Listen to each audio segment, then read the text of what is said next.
Kitchener's Market Square, two major tenants are backing out. Some of the businesses left behind struggling to stay afloat. Meantime, mall management says the future of the mall is bright. That's where we find CTV's Heather Center in tonight. Heather, not a lot of action at the mall today. It's been that way for years, Megan. According to some of the current tenants, 4 lease signs are plastered all around the property. The mall owners say they're hoping to spruce the place up to have more people come in. Empty benches, bare halls.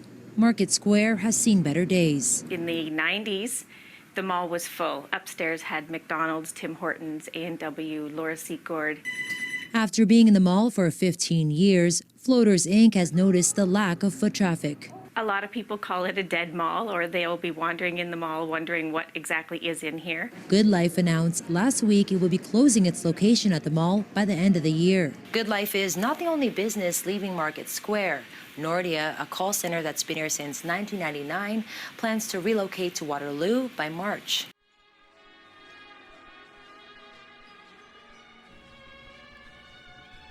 This is the Market Square Mall in Kitchener, Ontario. It is also going to be the first video I do on the failed Downtown Renewal Program as well. The Ontario Downtown Renewal Program was introduced by the Ontario government in the early 1970s that would see malls built in downtown cores.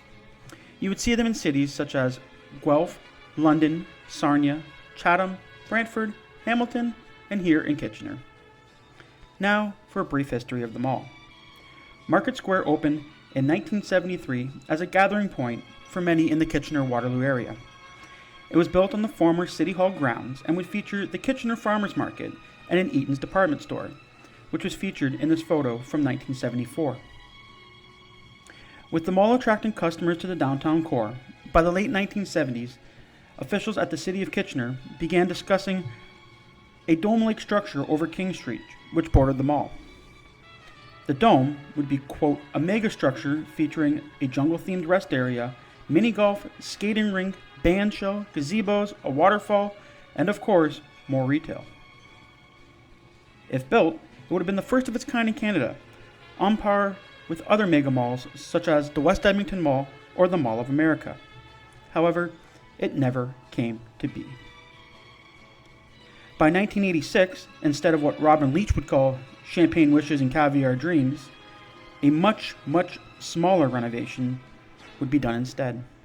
It would feature a clock tower and 2 pedestrian bridges, one that would connect a nearby hotel and the other to an office tower.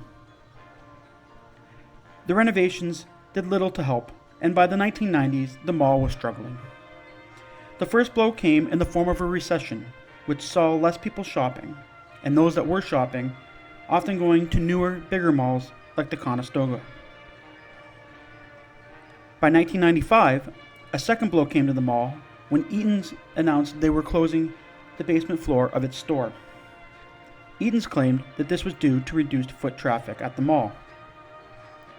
The situation at the mall was becoming dire, as seen in this 1997 article from Maclean's magazine, where mall management was hoping for a resurgence at the mall. But the resurgence never came, and Eaton's, as part of a company-wide restructuring, closed the location later that year. Although a Nordia call center, local newspaper, trade school, and a Good Life Fitness came to the mall in the years to follow, the damage was done. Market Square was dying. This was only capped in 2004 when the Kitchener Farmers Market moved to their new facility, leaving yet more vacant space in the mall. In 2015, McDonald's was closed, and by 2017, Europro Management Corporation took over the mall to what seems like a very slow transformation into office space. By the end of 2018, as you saw earlier, Nordia and Good Life closed. This brings us to today.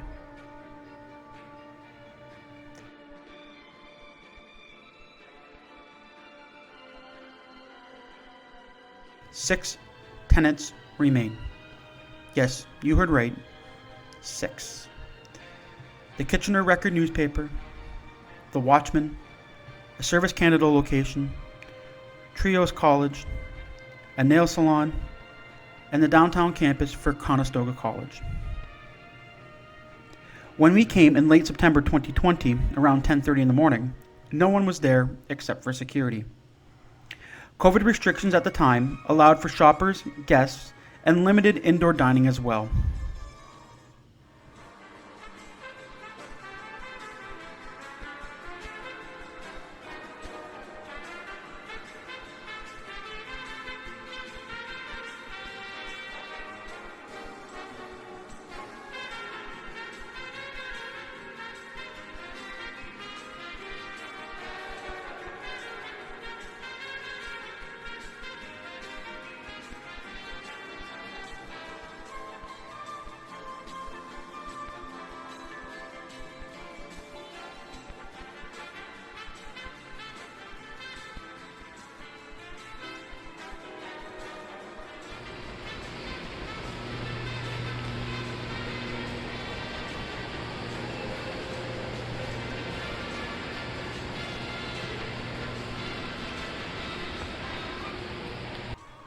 From what it seems, Europro is continuing its renovation by removing the former concourse area.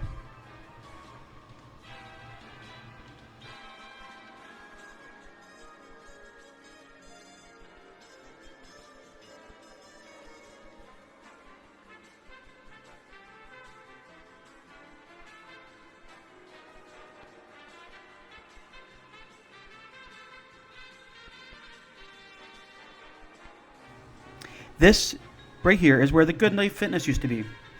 Being such a large space, we presume that Europro will most likely convert this area into office space as well.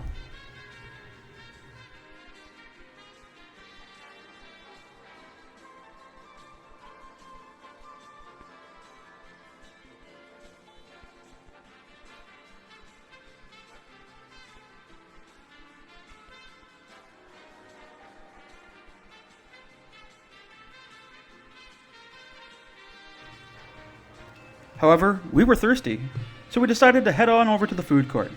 Again, no one was there. No employees, no customers, which pretty much suggests that the restaurant venues were permanently closed.